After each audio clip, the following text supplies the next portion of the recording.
প্রতিটা বছরেই গঙ্গা বরণের জন্য অপেক্ষা করি। আমাদের চুয়াটিয়া গ্রামে মহা নামযজ্ঞের অনুষ্ঠান শুরু হয়েছে। এই 7 দিন ব্যাপী চলবে।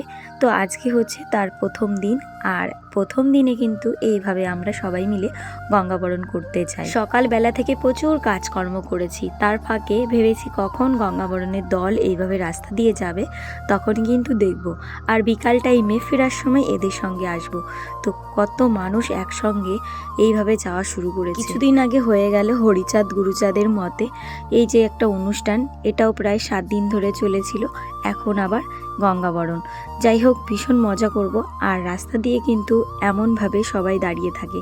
তোমাদের আগে একটা ভিডিওতে বলেছিলাম যে এইরকম করে সবাই দাঁড়িয়ে থাকে আর আমরা কিন্তু দেখতে থাকি। আর সব থেকে বড় সমস্যাটা হয় কখন জানো তো, এই 5 মাইলে আসার সময় প্রচুর পরিমাণে জ্যাম হয়ে যায়। তখন এইভাবে গাড়ির জ্যামগুলো লেগেই থাকে আর ঠিক করে দেখতেও পারি না। যাই হোক, কিন্তু এক এক করে ঢোকা শুরু করেছে ছেলে মেয়েরা। মেয়ে বউরা সবাই মিলে পরেছে কিন্তু ব্লু কালারের শাড়ি, আর ছেলেরা পরেছে পিঙ্ক কালারের এই যে কুর্তা আর সঙ্গে কিন্তু প্যান্ট কিংবা ধুতি। আর এটা মনে হয় উদ্দেশ্য করেছে রাধারানী আর শ্রীকৃষ্ণের জন্য, কারণ শ্রীকৃষ্ণের পছন্দের রং তো ব্লু আর রাধারানীর হচ্ছে পিঙ্ক। আমি সঠিক জানি না, কিন্তু আমার যেটা মনে হলো তাই কিন্তু ছেলেরা উৎসর্গ করেছে রাধারানীকে আর মেয়েরা করেছে শ্রীকৃষ্ণকে।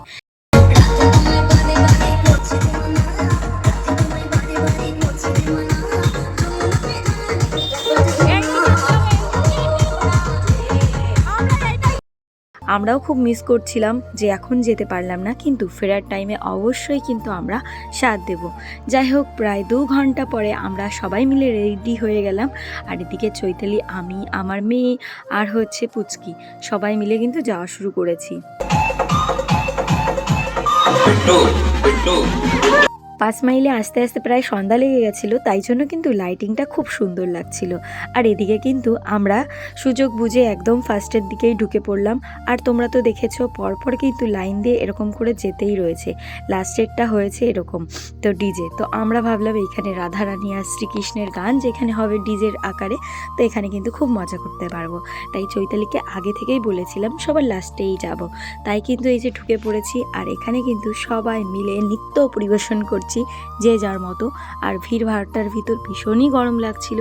এমনি সময় তো গ্রামের এলাকায় ভীষণ ঠান্ডা পড়ে গেছে, তারপরেও যখন রাধারানী আর শ্রীকৃষ্ণের জন্য নৃত্য করা হয় না, তখন কিন্তু শরীর থেকে আলাদাই একটা মনোভাব প্রকাশ করে আর কি। তো ভীষণ আনন্দ লাগছিল। তো দেখো, আমরা কিন্তু নাচা শুরু করে দিলাম।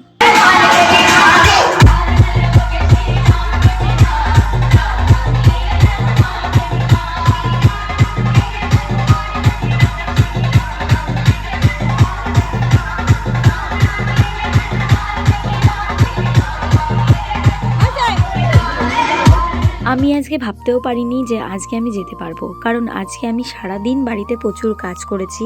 আমার হাজব্যান্ড আর আমি সারা বাগান পরিষ্কার করেছি। সেই ভিডিওগুলো তোমাদের সঙ্গে শেয়ার করা হয়নি। কি বলো তো, ছোট ছোট মুহূর্ত যেগুলো আনন্দ খুশির ভিতর থাকা হয় না, সেইগুলো আমার শেয়ার করতে বেশি ভালো লাগে। বাড়িতে তো সবাই নিত্য প্রতিদিনের যে কাজ থাকে সেগুলো করতেই থাকে, কারণ এখন শীতকালের সময় এত টাইম পাওয়া যায় না। কখন সকাল হয় কখন রাত হয়ে যায় কেউ বুঝতেই পারে না, এতটা দিন ছোট।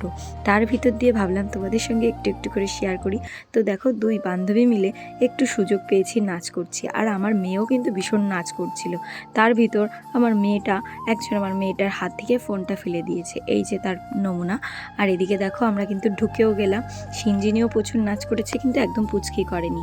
আর এদিকে কিন্তু ঢুকে গেলাম রাধা মাধবের মন্দিরে। এই যে যাওয়ার পথে কিন্তু খুব সুন্দর একটা গেট করেছিল।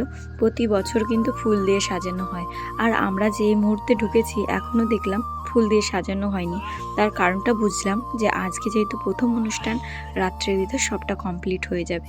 তো এই যে দেখো, মন্দির চত্বরটা কত বড়, তোমরা অনেকেই দেখেছো, কিন্তু যারা আমার দূরের ভিউয়ার্স তারা তো অবশ্যই দেখোনি। তাই কিন্তু তোমাদের একটা সৌভাগ্য করে দিলাম, কারণ শ্রীকৃষ্ণ আর রাধারানীর মুখ দেখার জন্য তো সবাই খুব উৎসাহী হয়ে থাকে না সারাদিন।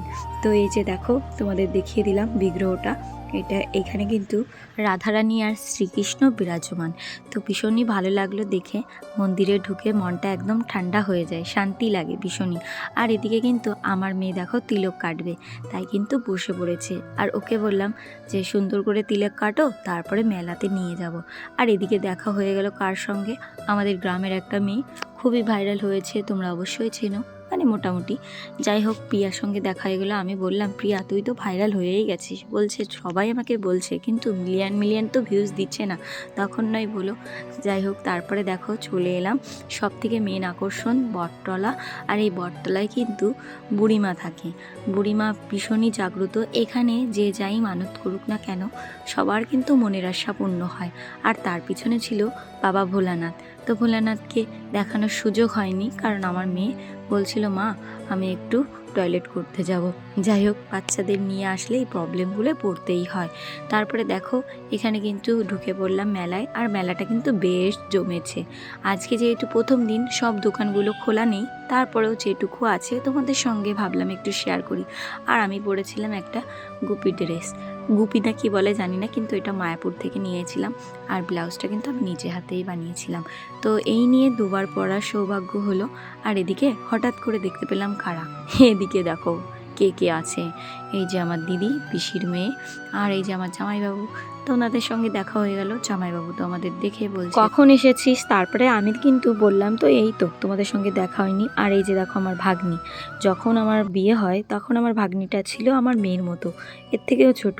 আর এখন সেই ভাগ্নি আমার থেকে কত লম্বা হয়ে গেছে, সেই পিউ কত বড় হয়ে গেছে। মানে মেয়ে মানুষ দেখতে দেখতেই চোখের নিমেষে বড় হয়ে যায়, তাই না বলো? তো তারপরে জামাইবাবু আমাদের কিনে দিয়েছিল আইসক্রিম, তাই খেতে খেতে বাড়ি চলে এলাম। কেমন লাগলো তোমাদের ব্লগটি অবশ্যই কমেন্ট করে জানিও।